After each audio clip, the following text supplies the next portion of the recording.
காவல்துறை Purushothaman, red and follow இதெல்லாம் தாண்டி இன்னொரு அரசியல். சவுக்கு சங்கர் தேவையான பணம் பல கோடிகளில் மிதமிஞ்சி வந்துருச்சு. இப்போ அவருக்கு அரசியல் ஆசை வந்துருச்சு. சவுக்கு என்ன சொல்றாரு, உதயநிதி எந்த தொகுதியில் நிற்கிறாரோ அந்த தொகுதியில் நிற்பேன். நீங்கள் எடப்பாடி பழனிசாமி, வேலுமணி 2 பேரும் எனக்கு வாக்குறுதி கொடுத்துட்டாங்க. இதுதான் இந்த கைதுக்கு பின்னால் உள்ள ரகசியம். பண ஆசை வந்தப்ப பிரச்சனை இல்லை, பதவி ஆசை வந்த பிறகுதான் திமுக உஷாராகுது. அப்ப இவர் யாருன்னு கேட்டா கூலிப்படை, ஊடக கூலிப்படை. கூலிப்படையிட்ட காசை கொடுத்து இவன் கையெடுத்து வெட்டிடுவான். 10 லட்சம் அவன் 2 லட்சம் கொடுக்குறாங்கிறான், பேசுகிறான். இவன் ஸ்பாட்டுக்கு போகிறான், சண்டை அடித்தொடி பம்பு தும்பு இதெல்லாம் போலீஸு ஸ்மெல் பண்ணும். இப்போ கம்ப்ளைண்ட்டை வாங்கிடுறாங்க. காவல்துறை தயாராக இருக்கேன். சரி, எப்போ வரையும் சவுக்கு சிறையில் இருப்பாருன்னு? தேர்தல் முடிகிற வரை இருப்பார். அப்போ ஊடகவியலாளருக்கு அவ்வளவு பஞ்சமாகி போச்சு. சமூக விரோதி, சட்ட விரோதி, பிள்ளைய விற்கிறவோ, பெற்ற பிள்ளைய விற்கிறவோ. சவுக்குடைய 2 மனைவிகளுமே 2 பத்திரிகையாளருடைய மனைவி. உங்க toilet cleaner bison toilet cleaner குவாலிட்டியை விட பெட்டர்னு நிரூபிச்சா உங்க மொத்த பணமோ ரீஃபண்ட். பைசன் டாய்லெட் கிளீனர் இப்போது 79 ரூபாயில். அறம்நாடு நேயர்களுக்கு அன்பு வணக்கம். இன்று நம்மோடு இணைந்திருப்பவர் மூத்த பத்திரிகையாளர் தமிழா பாண்டியன் அவர்கள். ஐயா வணக்கம். வணக்கம். யூடியூபர் சவுக்கு சங்கர் கைது, மீண்டும் விடுதலை, மீண்டும் கைது, பாய்ந்தது வழக்கு அப்படிங்கிறது சவுக்கு சங்கரை தொடர்ந்து தமிழக அரசு கார்னர் பண்ணுதா? ஏன்னா அரசு சார்ந்த விஷயங்கள், தமிழக அரசு திமுக ஆட்சியின் மீது அவலங்கள் அப்படின்னு அடுத்தடுத்தாக பல குற்றச்சாட்டுகளை வைக்கிறாரு, அதிகாரிகள் மீது குற்றச்சாட்டுகளை வைக்கிறாரு. அப்படிங்கிற விமர்சனத்தின் கீழ் கைது செய்யப்பட்டாரா, இல்லை சவுக்கு சங்கர் மிரட்டி பணம் அந்த வழக்கு வந்திருக்கிறது, அந்த வழக்கின் கீழ் கைது செஞ்சிருக்கிறாங்க, ஒரு ப்ரொடியூசரை மிரட்டினாரு அப்படிங்கிற ஒரு வழக்கு வந்திருக்கிறது. என்ன நடந்தது? ஏன்னா வீட்டில் அதிரடியாக கதவுகளை உடைத்து அது உள்ளிருந்தே வீடியோ போடுறாரு, போலீஸ் உள்ள வரும்போது கால் மேலே கால் போட்டு உட்காந்துருக்கிறாரு. என்ன நடந்தது? சவுக்கு சங்கர் கைது, அதிரடியாக என்ன நடந்தது பின்னணி? காவல்துறை புருஷோத்தமன், ரெட் அண்ட் ஃபாலோ இதெல்லாம் தாண்டி இன்னொரு அரசியல் இருக்கு. சவுக்கு சங்கர் அவருக்கு தேவையான பணம் பல கோடிகளில் மிதமிஞ்சி வந்துருச்சு. இப்போ அவருக்கு அரசியல் ஆசை வந்துருச்சு. அரசியல் ஆசை, நீங்கள் சாட்டை என்ன சொல்கிறாரு, சாட்டைக்கு மிதமிஞ்சி பணம் வந்துருச்சு. சாட்டை விஜய் எங்கே நிற்கிறாரோ அங்கே நிற்கிறேன்னு சொல்கிறாரு. அது சாட்டை, இது சவுக்கு. சவுக்கு என்ன சொல்கிறாரு, உதயநிதி எந்த தொகுதியில் நிற்கிறாரோ அந்த தொகுதியில் நிற்பேன். நீங்கள் எடப்பாடி பழனிசாமி, வேலுமணி 2 பேரும் எனக்கு வாக்குறுதி கொடுத்துட்டாங்க. இதுதான் இந்த கைதுக்கு பின்னால் உள்ள ரகசியம். தேர்தலில் நிற்க விடாமல் முடக்கணும். பண ஆசை வந்தப்ப பிரச்சனை இல்லை, பதவி ஆசை வந்த பிறகுதான் திமுக உஷாராகுது. இங்கே அதிகார கூட்டம் ஆல்ரெடி இந்த இடத்துக்கு போட்டி போட்டு பல வருஷமா இருக்கவங்கலாம் புதுசாக ஒருத்தர் வரும்போது அதை ஏற்றுக்க விரும்பல. அப்புறம் 2வது இவர் என்ன பண்ணுவாருன்னா, நீங்கள் அந்த உதயநிதி தொகுதியில் எடப்பாடியே நின்னாலும் கூட அமைதியாக தேர்தல் நடக்கும். ஆனால் சவுக்கு நின்று என்ன நடக்கும்? கலவரமே நடக்கும். என்ன பண்ணுவார்? நீங்கள் அதிமுகவை சார்ந்தவர்களும் சவுக்கு பின்னாடி இருப்பாங்க, பாஜகவை சார்ந்தவர்களும் சவுக்கு பின்னாடி இருப்பாங்க, நாம் தமிழரை சார்ந்தவர்களும் சவுக்கு பின்னாடி இருப்பாங்க. அத்தனை பேரும் உதயநிதியை நீங்கள் personal damage, political damage, character damage என்ன வகையிலலாம் அதுக்கு சவுக்கை பொத்தி பாதுகாக்கிறது பாஜக. பொத்தி பாதுகாக்கிறது பாஜக. சவுக்குக்கு கொள்கை கோட்பாடுகளே கிடையாது. எப்படின்னா, நீங்கள் அவருடைய பயோடேட்டா எடுத்தீங்கன்னா, நீங்கள் கள்ளக்குறிச்சி ஸ்ரீமதி வழக்கில் திமுகவோடு நிற்கிறார். ரவிக்குமார்கிட்ட 25 லட்சம் ரூபா வாங்கிட்டு ரவிக்குமார் கஷ்டத்தில் இருக்காருன்னு சொல்கிறார். இந்த பிரகாசை கொஞ்சம் தட்டி வைங்கிறார். ஆட்கள் அனுப்பிச்சு பிரகாசம் கடத்துனாங்களா? அப்போ யாரோட இருக்கார்? திமுகவோடு இருக்கார். அதன் பிறகு நீங்கள் வேலுமணிகிட்ட போய் சேர்ந்தார். வேலுமணிக்கு நெருக்கமாகி கோடிகளை குவிக்கிறார். மணல் கான்ட்ராக்டரை திமுக அரசு வேலுமணி கூட எனக்கு பாதி வருங்கிறார். ரத்தனம் ராமச்சந்திரன் கரிகாலன் கட்டுப்பாட்டில் இந்த அரசே இருக்கு. ஐஜி சுதாகரை இவர்கள் மாற்றுவதற்காக கரிகாலன் சொல்லி ஐஜி சுதாகரை மாற்றுறாங்க. மணல் லாரி பூரா முடியும் அசலா கார்க்க மாற்றுறாங்க. ஆனால் இதை சவுக்கை டாமினேட் பண்ணுறாரு. அப்போ எவ்வளோ வலிமையான நபர்னு பாருங்க. சுப்ரீம் கோர்ட்டில் சவுக்குக்கு ஆஜரான வழக்கறிஞர்களுக்கு ஒரு சிட்டிங் 10 லட்ச ரூபா, 7 சிட்டிங் 70 லட்ச ரூபா வேலுமணி கொடுக்குறாரு. எவ்வளவு? 70 லட்சம். அப்போ சவுக்கருடைய ஸ்கிராப் எப்போ எங்கே இருக்குன்னு பாருங்க, எங்கே இருக்கு? உச்சத்தில் பறக்குது. அப்போ அதிமுக கூட இருக்கார். அதற்கு பிறகு பிஜேபி பக்கம் வந்துடுறாரு. அண்ணாமலைக்கு மூளையே அவர் தான். இன்கம் டேக்ஸ் கமிஷனர், காசா கிராண்டு சேர்மன், பாசியம் அபினேஷ் எல்லாம் சவுக்குக்கு கப்பம் கட்டுறான். கோடிகள் தான் கப்பம். கப்பம்ல சில பல கோடிகளும் கிடையாது, 1000 லட்சம் பல சில கோடிகள். ஏன்னா அவ்வளவு டாக்குமெண்ட் சவுக்குக்கு வருது. அப்போ யாரோட இருக்காரு? பாஜகவோட இருக்காரு. திமுக இருக்காரு, அதிமுக போறாரு, பாஜகவுக்கு போறாரு. இப்போ யாரோட இருக்காருன்னு கேட்டிங்கன்னா திமுகவை அடிக்கிறாரு. ஆனால் ஆம்ஸ்டாங் கொலை ஆனந்தம் ஒரு கோஷ்டி, மிஸ்ஸஸ் ஆம்ஸ்டாங் ஒரு கோஷ்டி. மிஸ்ஸஸ் ஆம்ஸ்டாங்குடைய பணம் பல ஆயிரம் கோடி பினாமிகளால் ஏமாற்றப்படுகிறது. அப்போ இந்த கொலை ஒரு 30 கோடி 40 கோடி செலவு பண்ணி தான் ஆம்ஸ்டாங்குடைய கொலை நடக்குது.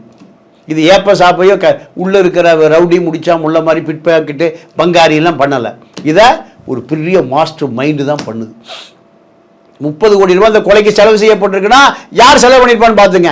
இப்போ அது ஒரு பக்கம் அந்த சப்ஜெக்ட். இப்போ வழி இல்லாமல் ஆம்ஸ்டாங் மிஸ்ஸஸ்ஸு ஆளுங்கட்சியில் போய் நம்ம சரண்டர் ஆகிடுச்சு. ஏன்? பினாமிகள் இருக்கக்கூடிய பல ஆயிரம் கோடி வசூல் பண்ணுறதுக்கு யார் வேணும்? ஆளுங்கட்சி தான் வேணும். ஆளுங்கட்சி என்ன நினைக்குது? இந்த வழக்கை நாங்கள் பார்த்துக்கிறோம், இந்த வழக்கை நாங்கள் பார்த்து கொள்ளுகிறோம். ஆம்ஸ்டாங்குடைய தம்பி கினோஸ், பிஎஸ்பியினுடைய மாநில தலைவர், ஆம்ஸ்டாங்கூட நகமும் சதையும். மனசாட்சி உள்ள ஆனந்த் என்னங்கிறாரு? சிபிஐ என்கொயரி வேணும். சிபிஐ என்கொயரி இருந்தால்தான் குற்றவாளியை கண்டுபிடிக்க முடியும். செல்வ பெருந்தகை வழக்கில் சிபிஐக்கு போன பிறகுதான் செல்வ பெருந்தகை ஜெயிலுக்கு போனார். மாநில காங்கிரஸ் தலைவர் செல்வ பெருந்தகை எதுக்கு எங்கே போனார்? ஜெயிலுக்கு போனதுக்கு என்ன காரணம்? சிபிஐ என்கொயரி வந்த பிறகுதான். நம்ம ஊரில் நேரு 1 லட்சம் கோடி திருடி இருக்காருன்னா இதை தில்லை நகர் யார்ட்டையாடு கொண்டு கொடுப்பாங்க. யார்கிட்ட? தில்லை நகர் டிசி அங்கே கையெட்டி நிற்கிறாரு. ஏட்டை எப்படி விசாரிப்பார்? டிஜிபிகிட்ட கொடுத்தா டிஜிபி போய் வெங்கட்ராமன் போய் ஆஸ்பத்திரி படுத்துட்டார். இப்போ அதே கதை தான். அப்போ இப்போ இந்த சவுக் என்ன பண்ணுறாரு? திருமதி ஆம்ஸ்டாங்கு சப்போர்ட்டாக ஆனந்தனை அடிக்கிறார். புரியுதா உங்களுக்கு? அப்போ இவர் யாருன்னு கேட்டால் கூலிப்படை, ஊடக கூலிப்படை. கூலிப்படையிட்ட கையை காசை கொடுத்து இவன் கையெடுத்து வெட்டிடுவான். ராமநாதபுரத்தில் கூலிப்படை இருக்கான், தூத்துக்குடியில் இருக்கான், திருநெல்வேலியில் இருக்கான், திண்டுக்கல்ல இருக்கான். காசை கொடுத்து கையை விட்டு வெட்டிட்டு ஆளை விட்டு வெட்டி போட்டே போயிட்டே இருப்பான். 20 வழக்கு இருக்கு. இன்ஸ்பெக்டருக்கு 10 லட்ச ரூபா. இன்ஸ்பெக்டரே அதோட சார்ஜிட்டே போட மாட்டார். 90 நாள் அவன் ஒரு கொலை நடந்தால் 90 நாள் பிரியாணி சாப்பிட்டு குவார்டர் அடிச்சுட்டு ஜெயிலுக்கு வெளியே வந்துடும். அதோட அந்த வழக்கை யார் நடத்த மாட்டான்? அந்த இன்ஸ்பெக்டர் எஃப்ஐஆர் போட்டோட அவர் பெரிய கட்டிங் வாங்கிட்டு போயிட்டே இருப்பார். கோர்ட் யார்ட்டையும் ரிட்டையர் ஆகும்போது கட்டை எடுத்துட்டு கூட்டி வைப்பார், வாய்தா வாங்குவார், வந்துடுவார், கேஸ் தள்ளுபடியே. ஒவ்வொரு குற்றவாளிக்கு பின்னாடி 20 வழக்கு இருக்கு. காவல்துறையை கட்டி போடுவது யாருன்னு கேட்டிங்கன்னா ஆளுங்கட்சி அதிகார மையம் தான். இப்போ சவுக்கு ஸ்ரீமதி கேஸில் ரவிக்குமாருக்கு ஆதரவாக இருந்தார், திமுகவுக்கு ஆதரவாக இருந்தார். அடுத்து எங்கே வந்தார்? நான் ரெண்டாவது சொல்கிறேன். ஏடிஎம்கே, அப்புறம் பிஜேபி, இப்போ அது திருப்பி டிஎம்கே. எவன் காசு வாங்க அது மேட்டர் அடிக்கிறது. அப்போது இப்போ என்ன முடிவுக்கு வந்துட்டார்னா சேர்த்த பணம் பல கோடியை தாண்டிருச்சு. இப்போ அடுத்த பரிணாம வளர்ச்சி என்னவா மாறும்னு நினைக்கிறாரு? அரசியல் எம்எல்ஏ ஆகிட்டா நம்மளை ஒரு வயசு தொட மாட்டான். ஒரு பெரிய சமூக பாதுகாப்பு. பல குற்றவாளிகள் இப்போ எதில் இருக்கான்? அரசியல் தான் இருக்கான். இப்போ சவுக்குக்கும் அரசியல் ஆசை வருது, அதுதான் தொடக்கங்கிறீங்க. சரி, இந்த வழக்கில் என்ன நடந்தது ஐயா? இப்போ ஏன்னா இந்த கைதுங்கிறது வீடை உடைத்து ஒரு 5 மணி நேரம் அவர் கோஆப்ரேட்டே பண்ணலங்கிறதுனால தீயணைப்புத்துறையெல்லாம் வந்து இடித்து அந்த வீடியோக்கெல்லாம் அடுத்தடுத்து பதிவு. ஆமாம். இது இந்த ஒரு செட்டப். இப்போ இந்த வழக்கு காவல்துறை என்ன பண்ணிருக்குன்னா, ஒரு திரைப்படம் புருஷோத்தமன் ஒரு தயாரிப்பாளர் ரெட் அண்ட் ஃபாலோ கேரம் போர்டில் சேவ் படித்தவர் வெள்ளை அடிக்கணும் அப்படி ஒரு படம் எடுக்கிறார். இந்த படம் எல்லாம் அஜய் வாண்டையாரை போல போதை வஸ்து ஆசாமிகள் அந்த படத்தை எடுக்கிறான். இந்த பணம் பூரா எல்லாம் ட்ரக் மணியில் வந்ததுன்னு செய்தியை அடிக்கிறாரு. அடித்த உடனே பேரம் நடக்குது. 10 லட்ச ரூபா கேட்குறாரு.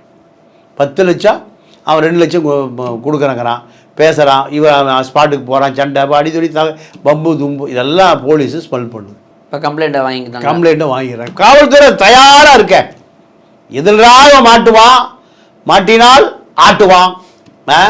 தயாராக இருந்தோன்னையும் இந்த வழக்கை இப்போ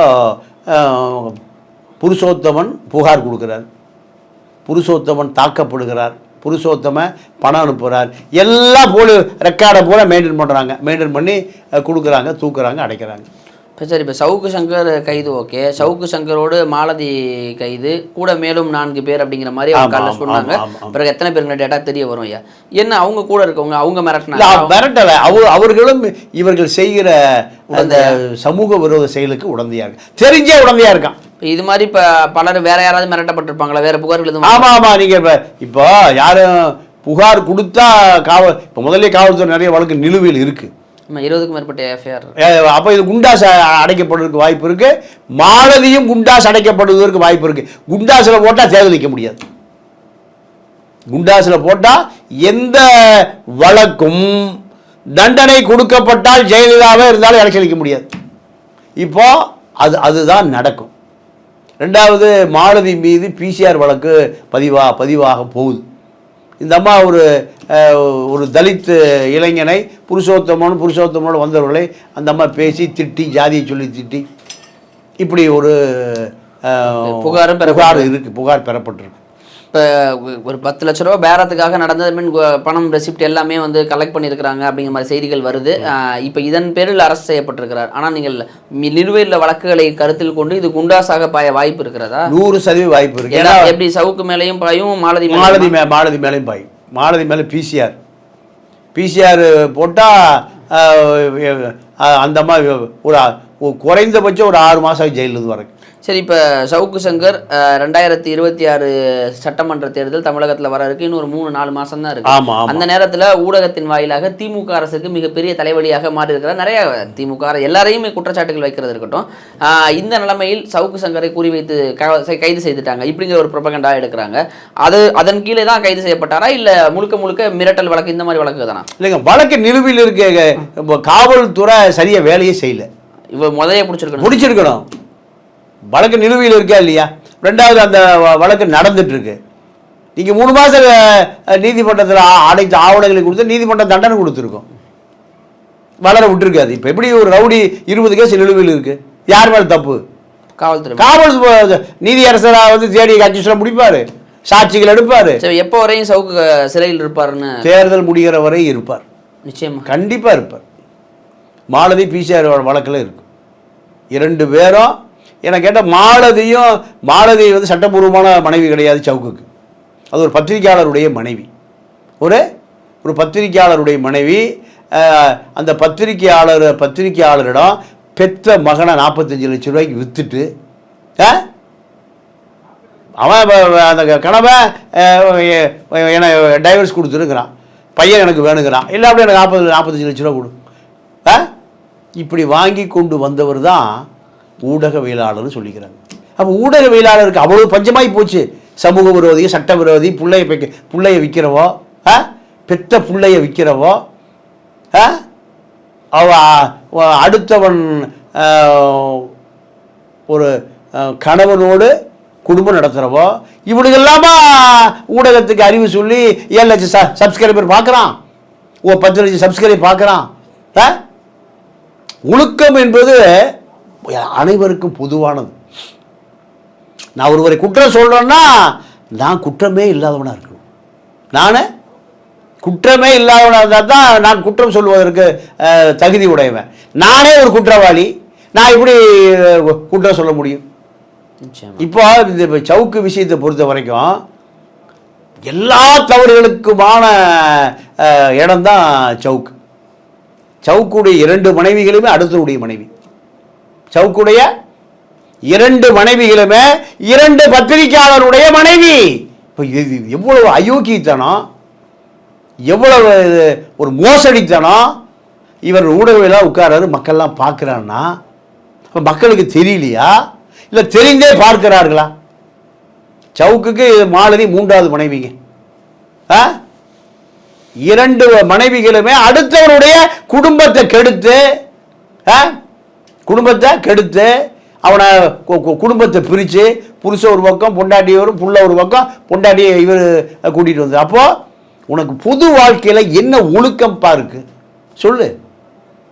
இந்த ஒழுக்கமே இல்லாத நபர் தான் ஊடகத்தில் நம்பர் 1ன்னா தமிழ்நாடு அவ்வளோ கேவலமாவா போச்சு. சரி, இப்போ இன்னொரு புறம் வந்து சவுக்கு சங்கரை வந்து கடப்பாறையெல்லாம் எடுத்துகிட்டு போய் கதவை உடைத்து கைது செய்வதற்கு சவுக்கு சங்கரனா கொலை குற்றவாளியாக ஏன் இப்படிலாம் பண்ணுறாங்க அப்படிங்கிற விஷயங்களையும் இப்போ கருத்துக்களாக முன்வைக்கிறாங்க. இல்லை, அது வரத்தான் செய்யுங்க. அதாவது குற்றவாளியை போலீஸ் கைது பண்ணோம்னா கருணாநிதியை பிடிச்சி தரத்தன்னு எழுத்துட்டு போகுது, ஜெயலலிதாவே பிடிச்சி எழுத்துட்டு போகுது. இதே போலீஸ் தானே? இந்த பேர் அமெரிக்க போலீஸா இல்லை ஐரோப்பா போலீஸ்? எல்லாருக்கும் அது பொருந்தும். அதே பொருந்தும்.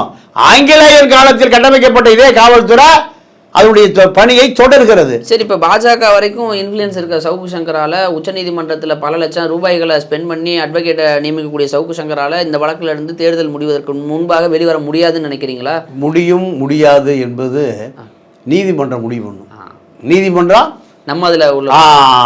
ஆனால் சிறை தேர்தல் முடியும் வரை சிறையும் தான் அதிக வாய்ப்பு. குண்டாஸ் பாய. ஆமாம் 100% குண்டாசு பாயப்படும்.